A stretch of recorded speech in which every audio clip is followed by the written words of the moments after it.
Est-ce que par hasard il y a une question qui vous passe dans la tête comme ça, avant de commencer? Oui.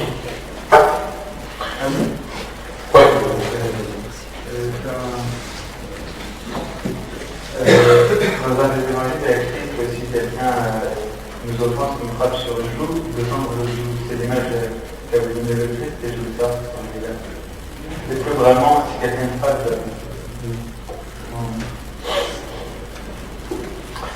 est-ce que si quelqu'un vous gifle, est-ce que c'est normal que vous lui détournez l'autre joue? Ah. Oui, par exemple, qui dit ici, dis. Moi j'ai dit, normalement on devrait demander pourquoi est-ce qu'il me gifle d'abord, que je sache la cause. Mais est-ce que c'est écrit comme ça? Non. Hein? Donc c'est faux. Il n'a pas dit. Hein? Ça c'est le commandement. Ensuite le commandement, attention. D'accord? Si on te gifle sur la joue droite, d'accord? Tu dois rendre l'autre joue. Est-ce que c'est normal? C'est facile de le faire. À votre avis, est-ce que c'est facile de le faire? Non. Ce n'est pas facile de le faire. Il y a beaucoup de choses que le Christ a dit qu'on ne peut pas le faire. D'accord? On ne peut pas le faire seul. D'accord? Dans l'Ancien Testament, il nous a dit ne tuez pas. Oui ou non? Dans le Nouveau Testament, entre nous, le Christ a exagéré. Qu'est-ce qu'il a dit? Non pas ne pas tuer, mais ne sois pas en colère contre ton frère. Et plus que ça, pire que ça, le Christ t'a demandé de faire quoi? D'accord? D'aimer tes ennemis. Dans tout ce que le Christ demande, si tu le prends, que c'est toi qui vas le faire, tu ne pourras jamais. Parce que le Christ lui-même nous a dit, sans moi, tu ne peux rien faire. Sans moi. Ce qu'il nous demande est trop difficile pour un homme normal. Mais nous ne sommes pas normaux. Nous ne sommes pas normaux. Nous sommes des enfants de Dieu. D'accord? Couronnés par tout simplement une force divine. D'accord? Être enfant de Dieu, c'est-à-dire, il a une force de Dieu. Il a le nom de Dieu. Au nom de Dieu, c'est comme David. Au nom de Dieu, d'accord, il est devenu un Goliath. À tout ce qui est difficile à faire. Combattre un homme pareil, si vous lisez tout simplement les mesures, d'accord, de cette créature-là, c'était un géant. D'accord? Tu vois? Donc c'est trop difficile. Chaque fois que tu vois quelque chose que le Christ te demande, mets dans la tête d'abord que tout seul ne peut rien faire. C'est incroyable. Si un qui n'est pas enfant de Dieu, tu lui dis ces choses-là, je lui dis, mais vous, les chrétiens, vous êtes des fous. Oui ou non? D'accord? Donc, si quelqu'un te gifle et tu le rends l'autre jour, c'est abnormal pour un homme normal. Mais c'est tout à fait normal pour l'homme abnormal qui est enfant de Dieu. Abnormal vis-à-vis de les hommes du monde. D'accord? C'est clair? Bien. Une minute. On continue. Normalement, bien, s'il te plaît, à côté de moi, je vais te gifler. Regardez bien, parce que chaque mot là-dedans est très important. Si moi je te gifle, normalement, je ne suis pas gaucher. D'accord? Je suis droitier. D'accord? Si je te gifle, je vais te gifler comment? Ah, ne me dis pas comment, c'est moi qui vais le faire. D'accord? Alors, on gifle comme ça. N'aie pas peur. Mais bien, n'aie pas peur, ça sent très calme. N'aie pas peur. Je le gifle sur quel jour? Donc, c'est écrit. Ah non, le Christ était droitier. Le Christ a dit, si on te gifle sur ta main, sur ta joue droite, quand on gifle sur la joue droite, comment on va le faire? Non. Ça c'est plus humiliant. Et les Romains, d'accord, quand ils giflaient les esclaves, les prisonniers, pour les humilier, premièrement, et leur faire mal, ils avaient toujours la bague. Assis-toi. D'accord? C'est-à-dire non pas te gifler, mais te humilier. Et par injustice, d'accord? Et puis sûrement, puisqu'il te fait ça, c'est-à-dire une autorité, d'accord? Soumise-toi à l'autorité. Et laisse cette affaire-là pour le jugement de Dieu. D'accord? Alors c'est ça. Mais, avant de lui dire, retourner vers l'autre jour, c'est-à-dire lui rendre l'humiliation en éteignant le feu de sa colère. Tu vois? Voici tout. Et ça dépend de ton humilité aussi et ta force intérieure. Que quelqu'un même, il est injuste contre toi. Comment tu réagis? D'accord? Par une remarque, mais attention, il a l'autorité. D'accord? Exactement comme à l'école. Que ce soit fille ou garçon. D'accord? Un prof pour n'importe quelle raison. D'accord? Il a des problèmes avec sa femme. D'accord? Il rentre en classe. D'accord? Et il ne peut pas supporter que vous le faites comme lui faites comme ça. Alors, tu fais tomber le crayon. Alors, Marie, sors dehors. J'ai rien fait. Sors dehors. Mais écoute, monsieur, j'ai rien fait. D'accord? Il reste tout. D'accord? Il te met. D'accord? Il te met dans le fichier. D'accord? Et tu vois que je n'ai rien fait pour faire tomber. Le crayon va tomber. Mais oui, il a senti peut-être que c'est toi qui as fait exprès pour faire l'idiot, pour faire l'intéressant. Et tu es au proviseur, d'accord, et si tu suis une lettre de, d'accord, non, laisse, sors, rends le jour, pour calmer tout simplement l'injustice de l'autoritaire qui est devant toi. Ça, c'est le prof. Parfois même, avec nos parents. D'accord? Parfois même, avec mon supérieur dans l'église, que ce soit l'évêque par exemple, il est énervé, c'est un être humain. D'accord? Injustement, il peut me rendre. D'accord? Alors, qu'est-ce que je vais faire? Je rends notre jour, c'est ça. Mais elle a une signification. Mais ce n'est pas la lettre. C'est clair? C'est autre chose que si tu es plus fort que celui qui te fait ceci. D'accord? Eh bien, tout simplement, là, tu t'arrêtes. Mais avec sagesse. D'accord? Avec sagesse, tout simplement. Si c'est une autorité au-dessus de toi, sois sage et laisse passer. C'est clair? Et si c'est lui? Ah, écoute, on ne va pas marchander là-dedans. C'est ça, l'égalité, et bien essaye, d'accord? Mais prépare-toi pour une gifle. D'accord? Pas une humiliation. D'accord? N'aie pas peur de l'humiliation de l'autorité. D'accord?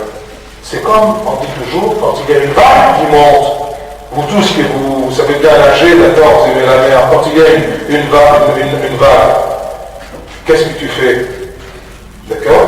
Est-ce que tu le prends en vrai visage? Ou tu sais tout? C'est clair? Oui. Bien. On commence notre sujet. À l'occasion de la résurrection, eh bien, on va parler à propos de qui peut continuer, deviner.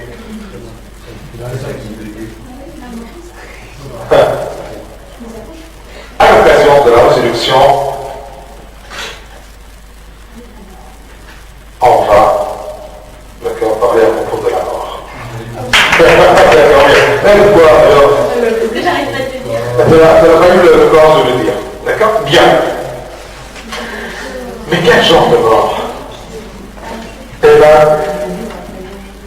on va parler à propos de quelqu'un qui est mort, mais spirituellement. C'est-à-dire l'homme qui meurt spirituellement. Parce qu'il y a bien sûr la mort charnelle que tous on connaît. D'accord? C'est la séparation entre la chair, d'accord, et l'esprit. Ça, c'est la mort normale. Vous voyez? Mais la mort spirituelle, d'accord, c'est quoi? C'est la mort de l'esprit de l'homme.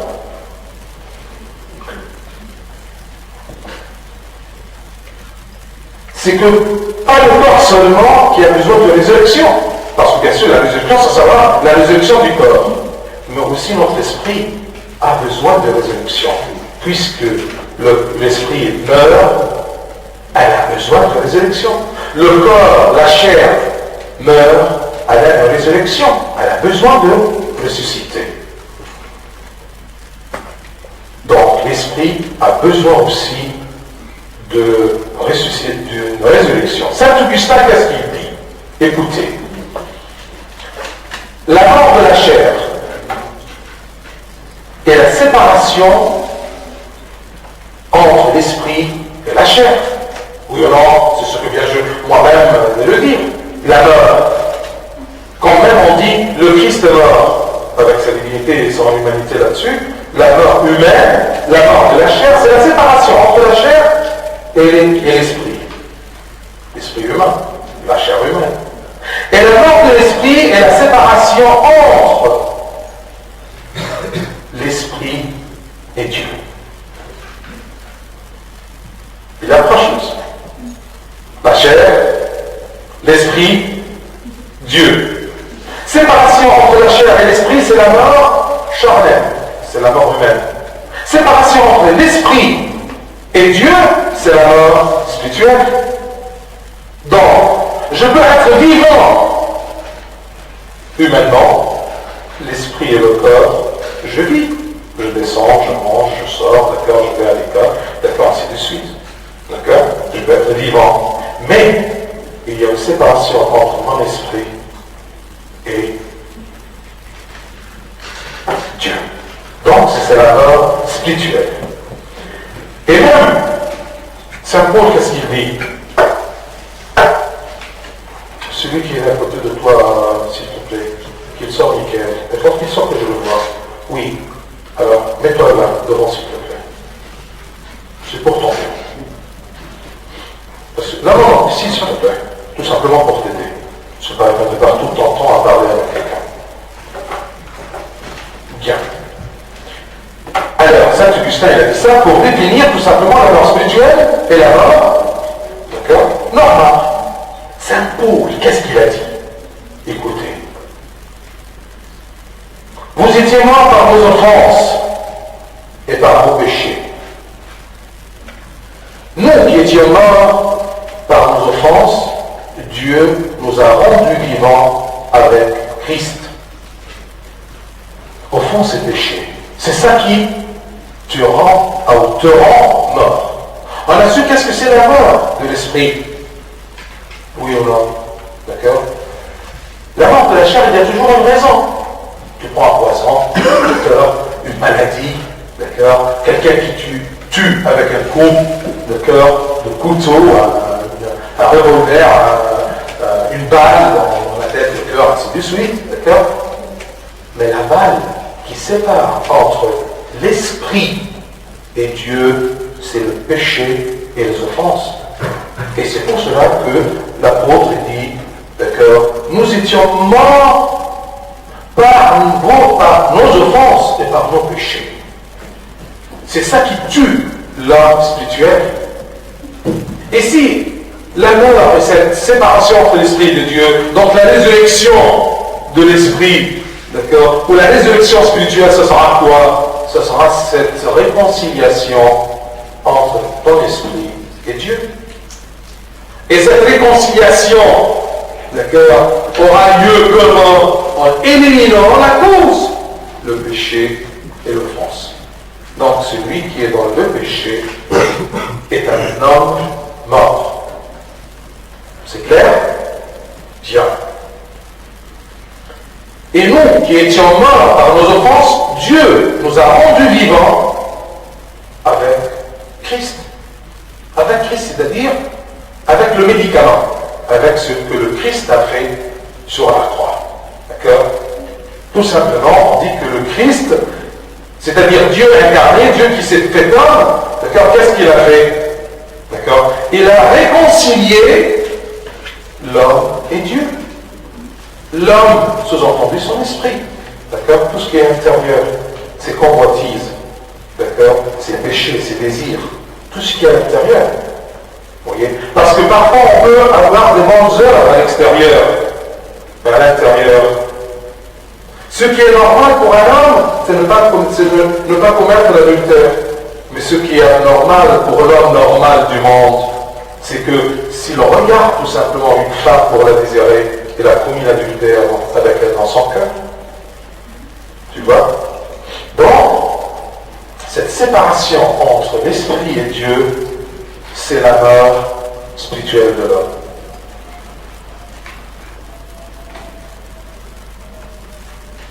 Et il y a dans l'Apocalypse. Parfois, quand je vous dis l'Apocalypse, vous sentez que ça, c'est trop difficile. C'est trop difficile. Mais les 3 premiers chapitres de l'Apocalypse, ce n'est pas trop difficile, il n'y a pas beaucoup de symboles là-dedans. Pourquoi? Parce que tout simplement, c'est Dieu qui demande de dire à l'ange de l'église de Sardes, d'Éphèse, 7 églises différentes qui se trouvent dans l'Asie. Et l'ange de l'église, c'est qui? D'accord? C'est une signification de l'évêque de l'église ou le prêtre de l'église ou le berger de cette paroisse-là. Alors, dans l'Apocalypse, verset 3, le Seigneur dit à ce curé, à ce pasteur, à cet évêque de l'église de Sardes, qu'est-ce qu'il lui dit? Il dit des choses ou une chose qu'il peut nous dire à nous-mêmes. Il peut nous nous dire. Ah oui, il peut nous la dire. D'accord? Tu passes pour être vivant et tu es mort. Tu passes pour être vivant et tu es mort. Tu parais que tu es vivant, mais tu es mort. D'accord? Comment on peut être vivant? Et je passe, qu'est-ce que je passe? Je passe aux yeux de qui? Hein? Des hommes et de toi-même. D'accord? Je passe pour être vivant à mes yeux. Je me crois vivant. Et je passe aussi aux yeux des hommes que je suis vivant. Mais en vérité, je suis mort.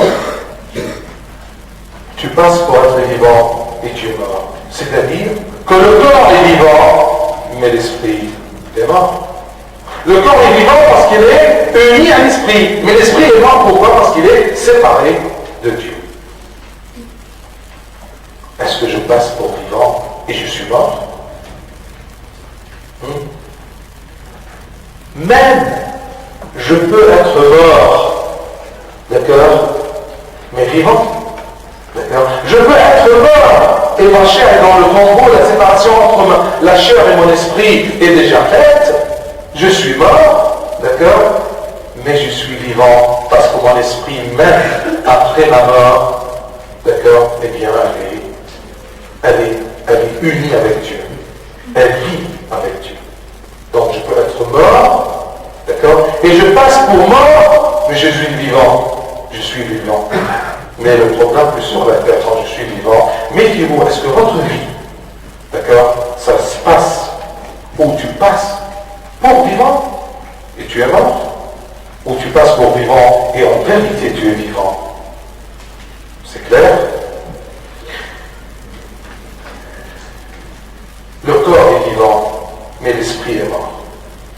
Vous savez, on dit, même la Bible, elle parle à propos de la veuve en général. Une veuve, c'est-à-dire que son mari est mort, bien sûr, d'accord? Et la Bible, il dit attention parce qu'il y a des veuves qui vivent dans les plaisirs. Elle était sous la loi de son mari, une fois libérée de son mari, parce que dans le temps, bien sûr, il n'y avait pas de divorce complètement, la liberté, mais c'était mal vu, tout ce que vous voulez. Mais on dit qu'une femme veuve qui vit dans les plaisirs, d'accord? Qu'est-ce que l'Évangile ou la Bible dit à propos de cette femme? Il dit morte, quoique vivante. Quoique vivante. Morte, quoique vivante.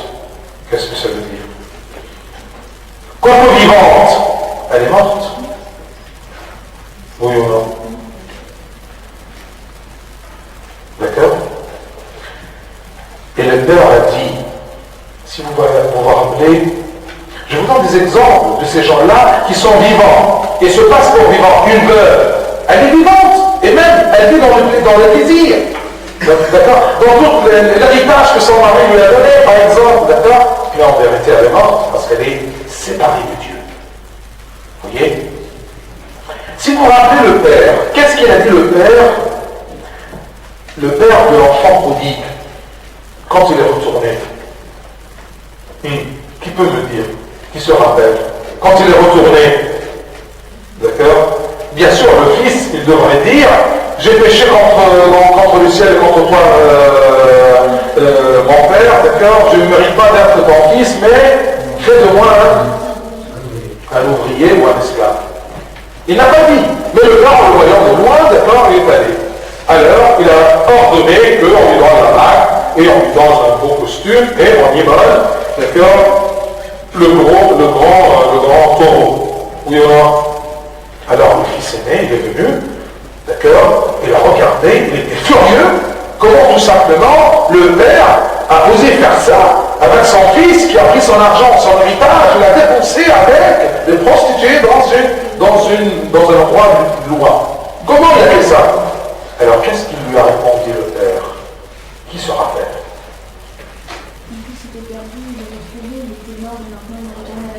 Merci, mademoiselle. D'accord?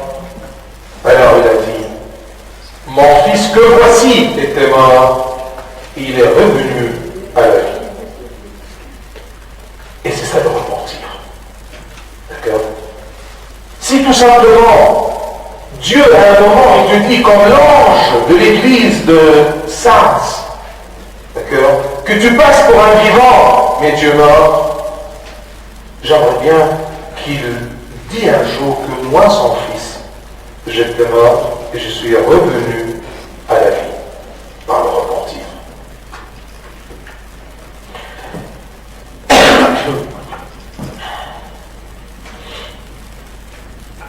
Donc le repentir, c'est la résurrection spirituelle. C'est comme ça que tu peux ressusciter. C'est comme ça que ton esprit peut ressusciter. Et l'apôtre aussi, en invitant le pécheur pour se repentir, ou pour inviter chacun de nous s'il est mort, d'accord, séparé de Dieu, il nous invite en disant quelque chose de très encourageant. D'accord? Qu'est-ce qu'il nous dit? Réveille-toi, toi qui dors. Réveille-toi, toi qui dors. Relève-toi d'entre les morts, et Christ t'éclairera. D'accord? Relève-toi, ou réveille-toi, toi qui dors. Donc celui qui vit dans le péché et qui continue dans le péché, c'est tout simplement quelqu'un qui dort. Parce qu'on dit que le sommeil, c'est la petite mort, oui ou non? Réveille-toi, toi qui dors. Si l'apôtre t'a dit un jour ceci, c'est toi-même qui dois te dire ceci tous les jours. Réveille-toi, toi qui dors. Relève-toi d'entre les morts. Tant que tu es dans le péché, d'accord, tu es entre la faiblesse, parmi ceux qui sont morts, ceux qui sont pécheurs. Parce que la plupart du temps, nous ne sommes pas tout seuls pécheurs, nous sommes pécheurs, mais on vit avec des pécheurs. Et c'est eux qui nous encouragent à rester dans notre sommeil. Alors, méfiez-vous. Réveille-toi, toi qui dors. Réveille-toi, toi qui dors. Quand tu es devant un péché, d'accord, et tu n'arrives pas à t'en passer ou d'en sortir, rappelle-toi de cette invitation-là qui t'encourage. D'accord? Réveille-toi, toi qui dors. Relève-toi d'entre les morts, et Christ t'éclairera. Si tu te réveilles, d'accord, la première chose que quand on se réveille, qu'est-ce qu'on essaye de faire? On ouvre les yeux, on cherche de la lumière, parce qu'on veut bouger. D'accord? Même quand on se réveille, on veut savoir c'est quelle heure, alors on cherche une lumière. D'accord? Même il y a des réveils maintenant, d'accord, fluorescentes comme ça, d'accord, on peut les voir de loin et tout ça. D'accord? Quand tu te réveilles, qui va t'éclairer? Quand tu te lèves, quand tu te lèves, d'accord, de cette mort spirituelle, qui va t'éclairer? Qui va t'éclairer le chemin pour que tu continues et que tu marches? D'accord? Imagine-toi que tu es mort dans un péché, que tu es mort dans un tombeau, et tu te ressuscites, tu te relèves, d'accord, d'entre les morts. Qu'est-ce que tu vas faire? Sûrement tu vas avoir envie de t'éloigner de ce tombeau. Qu'est-ce que tu vas faire? Tu as besoin de voir pour marcher. D'accord? Si tu te réveilles dans l'obscurité, tu ne peux pas bouger, tu restes où tu es. Mais si tu te relèves, si tu te réveilles, qui va t'éclairer? Et là, c'est le Christ. N'aie pas peur. Le moment qu'il t'éclaire, d'accord, c'est tout simplement pour te attirer ou pour te sauver de ce sommeil, de cette mort, de ce péché, d'accord, de cette paresse. Vous voyez? Oui. Non, je vais juste demander, mais elle est écrite où cette phrase en fait? Qui? La phrase que vous avez citée. Tu peux la dire, c'est laquelle? Hein? Non, je sais, mais je veux dire que vous l'avez tirée d'où? Oui, mais dites la phrase, c'est quelle? Réveille-toi, toi qui dors, remets-toi d'entre les morts, le Christ t'éclairera. On va la répéter ensemble et je vais te dire c'est où. D'accord? Eh bien, je peux te dire, c'est Épître de Saint Paul aux Éphésiens 5, 14. D'accord? On va essayer de la répéter. Réveille-toi, toi qui dors. Merci. Réveillez-vous. D'accord? Allez, répétez. D'accord? Pour ne pas l'oublier. Allez, avec moi. Réveille-toi, toi qui dors. Relève-toi d'entre les morts. Christ t'éclairera. On répète encore une fois. Parce que c'est bien que moi je dis toujours. Mais essaye de la goûter. De la déguster dans ta bouche. En la répétant avec moi. Allez. D'accord? C'est quelqu'un qui dort et il va se relever et c'est le Christ qui va l'éclairer. Allez. Réveille-toi, toi qui dors. Relève-toi d'entre les morts. Christ t'éclairera. Ou éclairera. T'éclairera. D'accord? C'est comme ça qu'on doit lire l'évangile. Quand tu lis un morceau de l'évangile, essaie de répéter. Comme les petits enfants au jardin d'enfants, mais répète pour que tu retiens. D'accord? Quand tu répètes la parole, d'accord, de Dieu, eh bien tu la sens mieux. On va la répéter pour la dernière fois. D'accord? Réveille-toi, toi qui dors, relève-toi d'entre les morts, Christ t'éclairera. Ne sentez pas, vous ne sentez pas que vous êtes plus proche à la parole quand vous l'avez répétée. D'accord? Vous l'avez entendu, mais quand on la répète, d'accord? Eh bien c'est mieux pour vous. C'est comme ça qu'on doit lire, je vous répète, c'est comme ça qu'on doit lire l'évangile. D'accord? Pas la quantité, mais doucement et répéter. D'accord?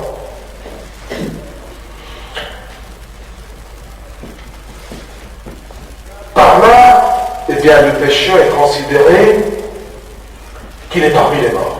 Tant que l'homme est pécheur, tant qu'il est dans le péché, eh bien, il est mort. Repentir, c'est ressusciter. D'accord? Se réveiller. Et puisqu'il est parmi les morts, eh bien, il a besoin de se relever de la mort. Mais le problème, il ne peut pas se relever que si il sent, il est conscient qu'il est parmi les morts. Parce que parfois tu es dans le péché et tu ne sais pas que si tu es dans le péché, tu es parmi les morts. D'accord? Alors si je te demande ou je t'appelle, je t'invite à te relever, qu'est-ce que tu vas me répondre? Pourquoi? Tu ne sens pas. D'accord? C'est comme par exemple tu as oublié qu'il y a à l'école. D'accord? Ou tu essayes de te faire oublier. D'accord? On te réveille. Réveille-toi. Il n'y a rien dans la tête. Alors tout simplement, parfois même la conscience. D'abord, elle vient te dire, réveille-toi. Toi qui dors. Relève-toi d'entre les morts. Christ t'éclairera. Mais pourquoi? Je suis là bien. D'accord? La conscience. Ensuite, la conscience, tu la fais dormir à côté de toi. D'accord? Et je vois que ton frère qui vient, qui te réveiller, d'accord? Oui, Gérard, viens. Tu fais la même chose avec ta conscience. D'accord? Tu veux pas que tu te rappelles que tu dors. Tu ne veux pas te rappeler que tu es mort. Alors qu'est-ce que tu fais? D'accord? Tu sais toujours, d'accord, de faire taire l'apôtre ou la conscience qui te dit, ou la voix de Dieu qui te dit. Et ça c'est grave. Ça c'est grave. Parce que plus tu dors, plus tu meurs, ou tu meurs, plus ça sera difficile d'écouter la voix, parce que tu t'éloignes de la voix de Dieu. Et c'est pour ça toujours que le démon peut te faire. D'accord? Vous vous rappelez quand je vous ai dit, si vous regardez un peu les programmes de chasse et des animaux et tous ces trucs-là, voyez le tactique de la bête féroce, comment elle peut capter la brebis ou sa proie, qui vit toujours parmi un troupeau, parmi une église. Elle essaie toujours de courir très rapidement comme une flèche entre la proie et le troupeau. Alors, rapidement, imaginez un troupeau qui court et cette bête féroce qui vient de loin comme une flèche. Et elle court entre le troupeau et entre sa proie. Cette proie, qu'est-ce qu'elle va faire? D'accord? Elle s'éloigne. Et lui, il continue à courir très rapidement. Il ne va pas toucher la proie, mais tout simplement l'éloigner d'abord. Et une fois que la proie, la chèvre ou le taureau s'éloigne du troupeau, elle commence à sentir la peur, parce que dans le groupe, elle sent la force. Elle sent qu'elle est protégée. Et c'est pour cela que c'est trop difficile de vivre sur les bords du troupeau. La bête féroce ne va jamais choisir une bête qui court en plein troupeau, mais toujours ceux qui sont sur les bords. D'accord? Même si elle est un navire, d'accord, qui navigue sur l'eau, d'accord, s'il y a un jose, d'accord, qui essaie d'attraper quelque chose, qu'est-ce qu'il va faire? Il va faire celui qui, d'accord, sur les bords. Méfiez-vous des bords parce que c'est dangereux. Pourquoi sur les quais, il y a toujours, d'accord, un signe comme ça en vous invitant à ne pas les dépasser, à une ligne jaune. Vous voyez pourquoi? Parce que tout simplement tu peux être, et c'est très dangereux, et croyez-moi, d'accord, je m'arrête, juste un message, pour faire un chant, d'accord, pour changer un peu. Et bien tout simplement, attention, parce que si tu es là et tu es sa crainte comme ça, d'accord, tu es dans des nuages un peu, et si le RER ou le train qui rentre, d'accord, il peut facilement, d'après la loi de la physique, d'accord, aspirer entre la quille et le train. C'est pas fait pour les petits enfants, c'est fait pour les gens qui peuvent ne pas faire attention à ça. Et si tu ne te contrôles pas, d'accord, sous l'aspiration de cette vitesse, tu peux être aspiré, d'accord, et si tu es aspiré, tout simplement, tu peux sentir que, tout simplement, si tu cognes avec le train qui rentre dans la gare avec cette vitesse, tu peux perdre la vie. Donc les bords, méfiez-vous des bords du troupeau. Ne sois pas sur les bords de l'église, sois à l'intérieur de l'église, pas sur les marges. Bien, on choisit un chant et on continue. Si vous avez des questions, préparez-les. Parole 37. 117. Bien.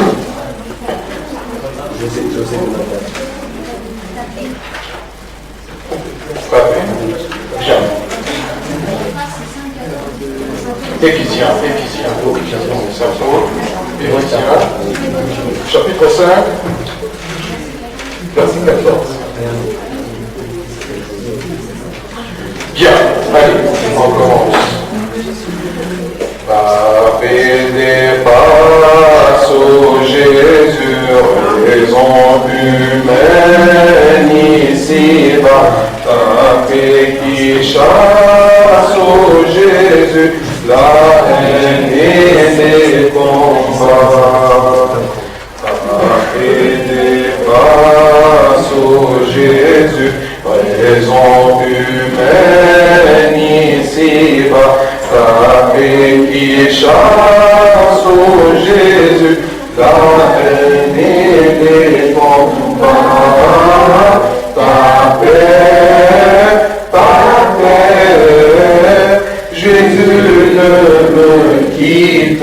jamais ta paix,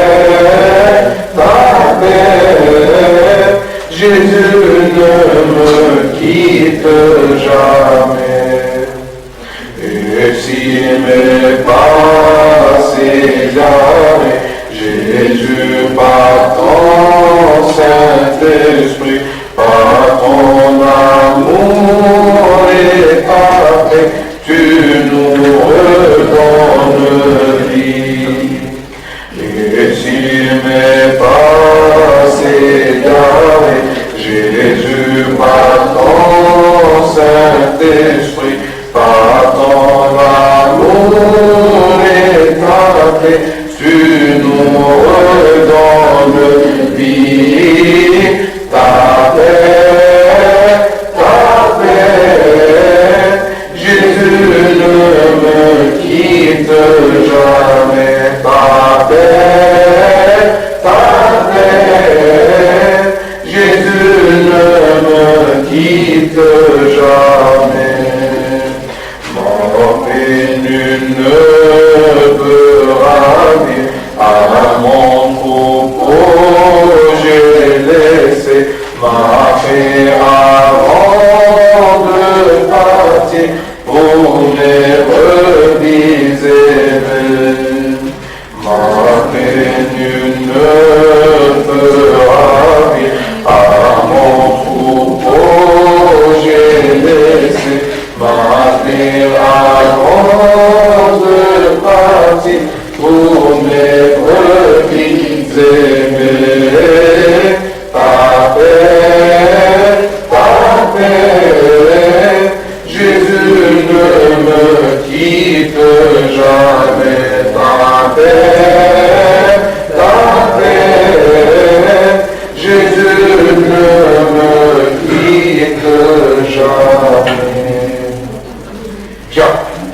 Est-ce qu'il y a des questions?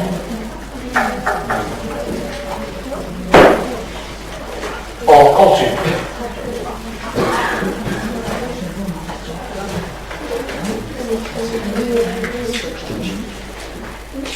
Il y a un poète qui a écrit un poème. D'accord? Je ne connais pas le nom. C'était en arabe, mais j'ai essayé de le traduire. D'accord? Eh bien, c'est le partage qu'il a cité. Je vais essayer de vous le dire. Non pas celui qui est mort et s'est reposé est un mort.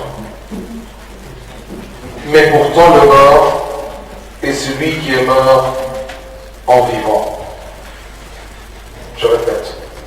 D'accord? C'est ce qu'on vient de dire. Le vrai mort, ce n'est pas celui qui est mort. D'accord? Et s'est reposé. Parce que la mort, c'est un repos. Oui ou non? Oui ou non? D'accord? Mais le vrai mort, c'est-à-dire qu'il est en peine. D'accord? Eh bien, c'est pourquoi le mort est celui qui est mort en vivant.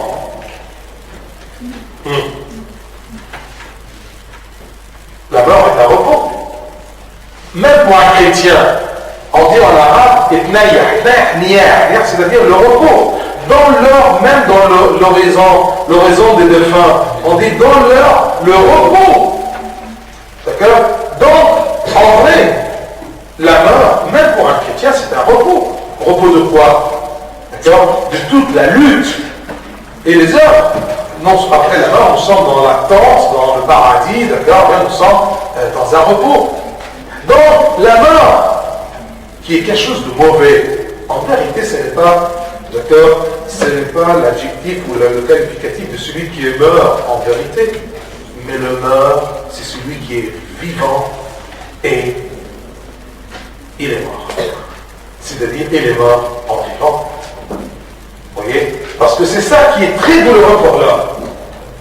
Et c'est pour cela qu'il y a beaucoup de gens qui sont vivants, mais ils sont trop tristes. Vous voyez? De l'intérieur. Alors c'est ça, c'est l'homme qui est vivant, mais il est mort. Et c'est ça le vrai mort. C'est clair? Hein? Est-ce que c'est clair ou non? Ça marche? Bien. Alors, est-ce que tu es mort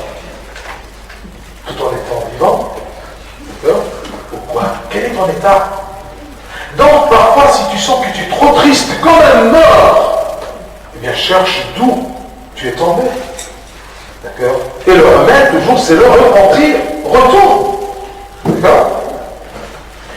C'est-à-dire qu'il paraît vivant tout en étant mort. Vivant, physiquement, mais mort spirituellement. Eh bien, un autre poète, il a dit au sujet de ceux qui ne sont pas sensibles au serment, ou même à la parole de Dieu, eux, ou même ceux qui ne sont pas sensibles au bon conseil. Méfiez-vous parce que parfois vous êtes sûr que c'est un bon conseil, mais vis-à-vis de ce bon conseil, vous êtes comme un mort qui n'écoute rien, qui ne réagisse pas. Vous voyez? Alors ça, c'est une mort que parfois nous la vivons. Vous voyez? Alors ce poète, qu'est-ce qu'il a dit? Il a dit, je me suis fait écouter si j'appelais un vivant. Oui ou non, c'est normal. Si j'appelle un vivant, eh bien, je me suis fait écouter. Mais pas de vie à celui que j'appelle. Pas de vie à celui que j'appelle. C'est un poète qui a dit ça, mais parfois c'est la parole de Dieu. C'est le cas de Dieu qui dit, j'appelle pas de vie à celui que j'appelle. Pourquoi? Parce que s'il était vivant, je me serais fait écouter. C'est une tournure. C'est-à-dire, si tu écoutes la parole de Dieu, tu es vivant. Mais si tu n'écoutes pas la parole de Dieu vis-à-vis de Dieu, ou dans les yeux de Dieu, tu es quoi? Tu es un mort. Donc, je me suis fait écouter si j'appelle un vivant. Et si cet homme-là que j'appelle ne m'écoute pas, donc ce n'est pas un vivant. Mais pas de vie à celui que j'appelle parce qu'il ne m'écoute pas ou ma parole n'est pas écoutée. Donc, c'est un autre repère pour savoir si tu es vivant ou mort. Si tu as de la vie, oui ou non. Parce que même le Christ il dit que la parole dont je vous dis est une vie. Si tu réagis avec la parole de Dieu, d'accord, si tu sens la présence de la parole de Dieu, le bon conseil de Dieu, l'appel de Dieu, réveille-toi, toi qui dors, et bien si ça existe dans ta vie, sûrement tu es vivant. Mais si ça n'existe pas, eh bien malheur, parce que tu es mort vivant. Tu es mort vivant. Parce que la mort, la vraie mort, est un repos. Alors, d'accord, quand tu es loin de Dieu. Donc, il y a un genre de gens qui paraît vivants selon la chair, mais aux yeux de Dieu et selon l'esprit, il est mort. C'est une conclusion, je vous la répète. D'accord? Donc, il y a un genre de gens qui paraît vivants selon la chair, mais aux yeux de Dieu, c'est important ceci, aux yeux de Dieu, et selon l'esprit, il est mort. Bien sûr, ceci ne concerne pas seulement l'empêcheur dont le péché est manifesté. Attention, parce qu'il y a une mort facile que tu peux découvrir en toi-même. Une séparation de Dieu, que c'est facile que tu la sens. C'est facile que tu la sentes. Mais il y a parfois une mort, d'accord, qui grimpe. D'accord, qui grimpe en toi, mais tu ne la sens pas. Alors tu n'arrives pas à l'éviter, et ça c'est très dangereux. D'accord? Un ennemi que tu vois, c'est facile. D'accord? Tu peux être rassuré, au moins tu le dois. Mais un ennemi ou une mort qui grimpe sans que tu l'aperçois, d'accord? C'est trop dangereux parce que tu ne peux pas te mettre en garde. Ce qui est peur. D'accord? Mais il est probable qu'une personne soit très active dans l'œuvre de l'Église. Imaginez-vous, tout en étant trop loin de Dieu. Je répète, et ça, c'est un genre de la mort qui grimpe, qui n'est pas manifesté, qui n'est pas explicite dans ta vie. On peut trouver un genre de gens qui sont très actifs. D'accord? Il est toujours Kinisa. Ils connaissent Abouna Flan, d'accord? Tous les pères de Paris, d'accord? De Marseille, de l'Angleterre. Il est très actif dans la maison de Dieu. Mais en vérité, il est mort. Parce qu'il est trop loin de Dieu. Comme il y a un écrivain spirituel qui a écrit, écoutez ça. Tu as passé toute ta vie au service de la maison du Seigneur. Alors quand t'occuperas-tu du Seigneur de la maison? Je répète, c'est qui c'est M. X? L'important c'est le conseil, pas qui est celui qui a dit moi je ne sais pas. D'accord? Moi je ne retiens pas toujours les saints, d'accord, mais c'est pas une parole très connue. Je répète. D'accord? C'est un conseil qui se dirige vers quelqu'un en lui disant, le papa au commencement, tu as passé toute ta vie au service de la maison de Dieu. Quand toute ta vie? Quand? Alors, t'occuperas-tu, non pas la maison du Seigneur, mais le Seigneur de la maison. Tu as passé toute ta vie, d'accord, à servir et t'occuper, d'accord, de la maison du Seigneur. Quand tu vas t'occuperas-tu du Seigneur de la maison? Il y a des gens, même parfois, d'accord, qui s'intéressent pour les activités, pour le nettoyage, pour l'électricité, pour tout de la maison de Dieu. Mais est-ce qu'ils sont près de la maison ils sont près de Dieu? Ça, c'est un genre très dangereux, d'accord, de la mort spirituelle, caché. D'accord? Masqué. D'accord? Tu peux te sentir, d'accord? Oui, tu vas à la messe. D'accord? Mais est-ce que tu es vivant? Tu es vraiment vivant. D'accord? Donc, cette personne s'inquiète pour beaucoup de choses dans l'église, dans les activités religieuses. Mais sa vie spirituelle, sa relation avec Dieu est perdue. Et puisque sa relation avec Dieu est perdue, donc il est mort spirituellement. C'est comme une machine, ce genre-là de gens qui sont dans l'intérieur de l'église de Dieu, mais sont loin de Dieu, c'est comme exactement une machine qui fonctionne, mais sans esprit. D'accord?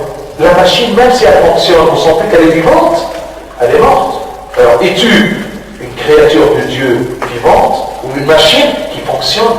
Alors, est-ce que tu fonctionnes ou tu vis? Vous voyez? Alors tout simplement, une fois il y avait une dispute, c'est la première fois que je remarque ça, d'accord? Vous savez que c'est péjoratif de dire à quelqu'un que vous êtes un bon fonctionnaire. D'accord, je ne savais pas ça. Hein? Alors tout simplement, il y avait une dame tout simplement dans le train, d'accord? Qui, elle veut vraiment humilier le contrôleur, parce que vraiment, il fait la loi, mais, d'accord, il doit penser un peu, d'accord.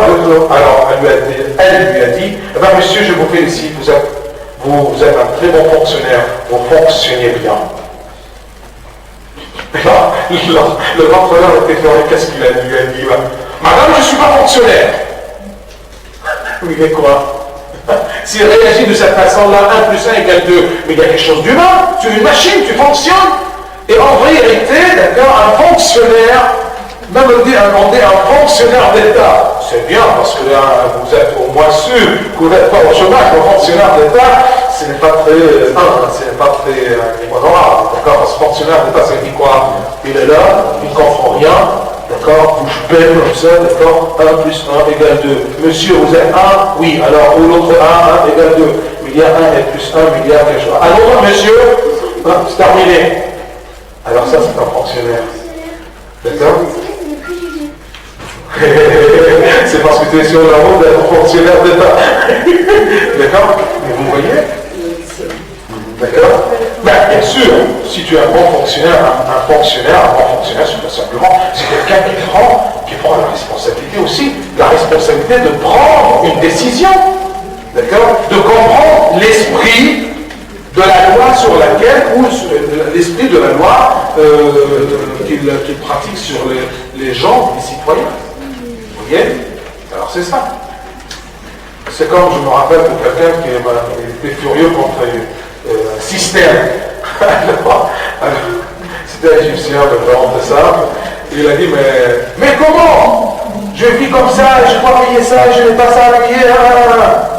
Alors, qui a dit ça? D'accord? C'est comme en arabe. Alors on lui a dit, monsieur, c'est la loi. Qui a fait la loi? C'est le président. Ramenez-moi le président. Je vais lui parler. Il était furieux. Mais attention, calme-toi, on ne va pas te chercher le président qui a fait la loi. D'accord? Mais c'est parce qu'il était vraiment furieux, parce que c'était un fonctionnaire. Donc, est-ce que tu vis ou tu fonctionnes? D'accord? Fonctionner sans vivre, même fonctionner dans la maison de Dieu ou dans le domaine spirituel, ou même fonctionner dans des prières et des pratiques religieuses. D'accord? Tu fonctionnes là-dedans mais tu n'es pas vivant. Parce qu'en fonctionnant dans tes prières et tes pratiques, tu es loin de Dieu. Quand tu es à l'intérieur de l'église, d'accord, tu te rappelles de Dieu ou tu prends une forme. Quand tu t'éloignes un peu, tu oublies. D'accord? C'est comme les pharisiens jusqu'à maintenant, dans le temple, ils ont un habit. D'accord? Une fois qu'ils ouvrent l'habit, ils vivent normalement. Alors ça ne marche pas. Ils vivent une dualité. Est-ce que toi, comme un chrétien, quand tu es à l'église, quand tu es chez messe, d'accord, qu'est-ce que vous criez pour les gens? Levez-vous pour la prière. Mais est-ce que toi tu pries? D'accord? J'aime bien, d'accord, c'est façon de dire, mais vraiment, c'est honteux. Je vois parfois, d'accord, un chamas qui dit, d'accord, levez-vous pour la prière. Il a fermé sans répondre. Comment c'est discuté avec l'autre? Alors il dit aux gens, levez-vous pour la prière, d'accord, ou, d'accord, soyez attentifs pour écouter l'évangile du Seigneur. Il dit leur réponse, c'est bien de dire, avec une bonne musique, une bonne mélodie, et ensuite, qu'est-ce qu'il fait? Il n'écoute pas. Alors lui, il fonctionne, mais il ne vit pas. Oui ou non? Là, c'est ça. Et c'est dangereux, parce que tout en fonctionnant, eh bien, il ne se rend pas compte qu'il est mort. Et ça, c'est la mort cachée. D'accord? Camouflée. Et c'est très dangereuse. Donc, tu as passé toute ta vie au service de la maison du Seigneur. Alors, quand t'occuperas-tu du Seigneur de la maison? Posez-vous ces questions avant qu'on vous les pose. C'est comme c'est écrit, juge-toi avant qu'on te juge. Oui ou non? Parce que quand tu seras jugé ou quand on va te juger, on va te donner, d'accord, l'occasion de se rattraper.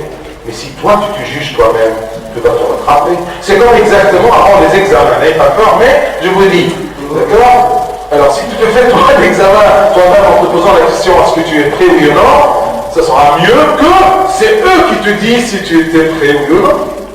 Parce que si c'est eux qui vont te dire tu étais prêt ou non, d'accord, ils vont dire leur verdict avec.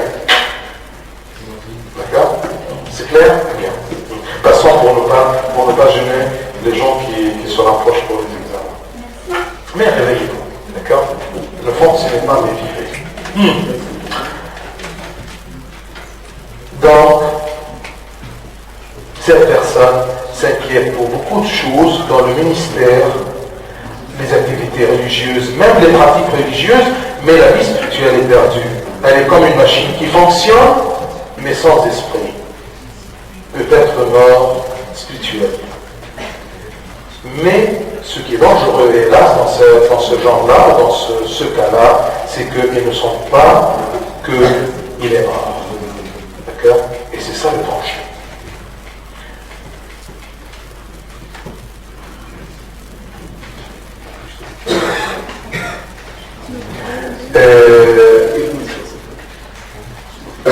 Dans la mort, ne faites pas des cauchemars, mais je vous dis quelque chose. Comment on peut sentir que quelqu'un est mort? Même si on n'est pas une personne médicale, c'est tout simplement quand on est mort, d'accord, le corps est très glacé. D'accord, la tête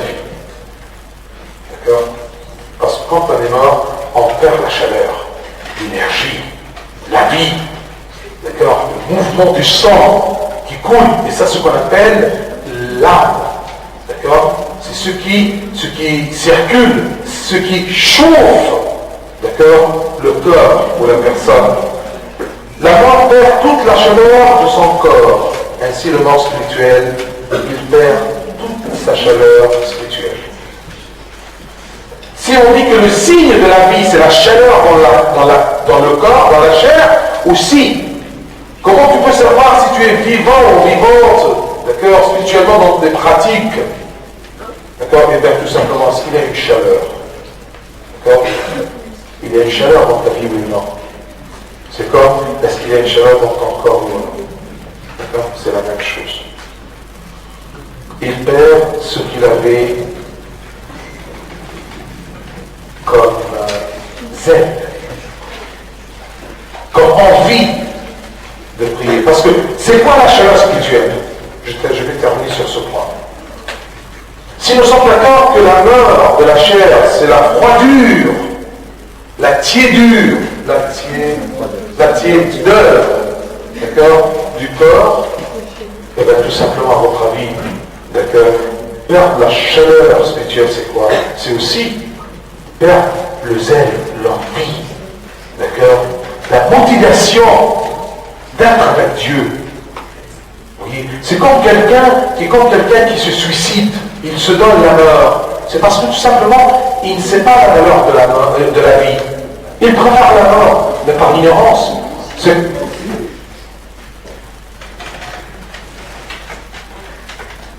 C'est comme exactement celui qui ne sent pas l'importance de la vie spirituelle, l'importance d'être collé avec Dieu. Vous voyez, il se suicide spirituellement. Il refuse. Vous voyez, il refuse d'être avec Dieu. C'est pas parce que Dieu est mauvais, c'est parce qu'ils ne sont plus la nécessité de Dieu, ce qui est très dangereux, ce qui est vraiment comme un corps qui a perdu la vie. Si tu perds la chaleur spirituelle dans ta vie, d'accord, c'est très très dangereux. Et c'est ça ce qu'on va voir la prochaine fois. Est-ce que vous avez des questions?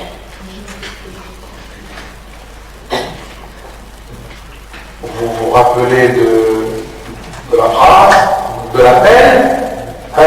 On la répète ensemble. Oui. Réveille-toi, toi qui dors, relève-toi, d'entre les morts, Christ déclarera. Vous voyez, quand on répète, on a répété combien de fois? C'est la 4e fois. Mais vous voyez, quand on répète la parole de Dieu, pas en disant toujours la parole de Dieu, tout simplement, mais répétez les versets, vous allez les sentir mieux. Vous allez les sentir dans votre cœur, d'accord, et ça vous donne la chaleur spirituelle vis-à-vis de ces versets. Bien, pas de questions. Bien, on choisit un chant et on termine par la prière. Je vous rappelle bien sûr que la réunion commence à 6h30. D'accord, ne traînez pas trop. On choisit un chant.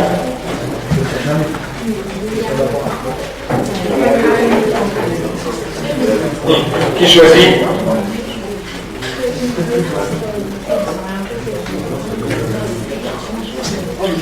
Bien, François, tu choisis?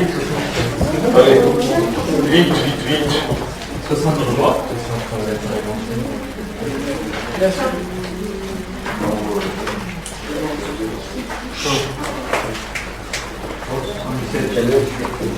C'est François qui va... Non, François, nous avons d'autres François. Il y a un autre François. Ah, excusez-moi, désolé. François, tu choisis. Tu as déjà choisi?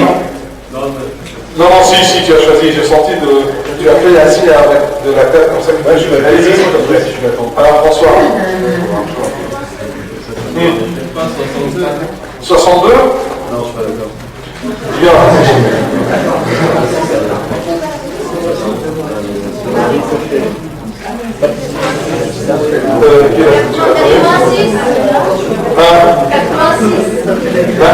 François, il a choisi 86, tu parlais François?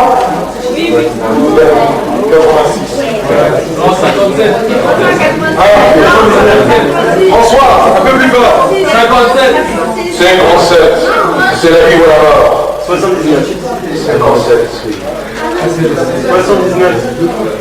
Bien.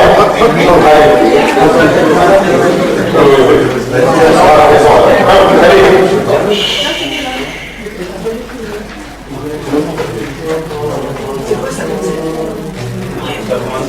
Comment ça commence? Puisqu'il a cette fois-ci, d'accord? C'est 57. Soit il a choisi. Après? Bien, on va le faire. Allez, 57. On commence.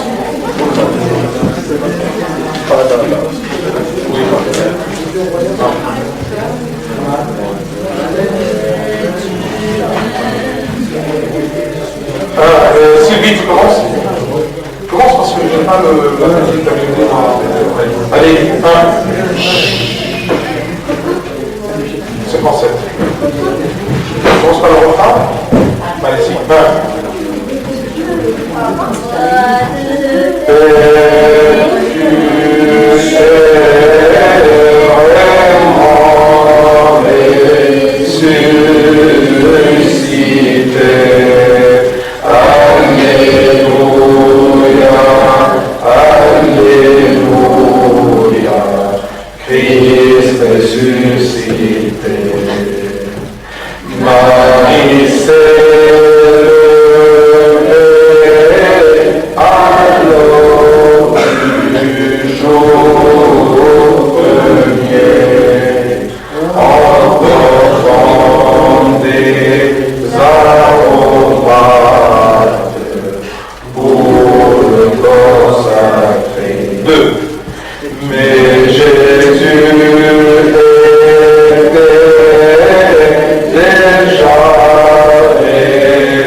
86. Est-ce qu'il n'y a pas de questions? Dernière chance. Dernière occasion, 86.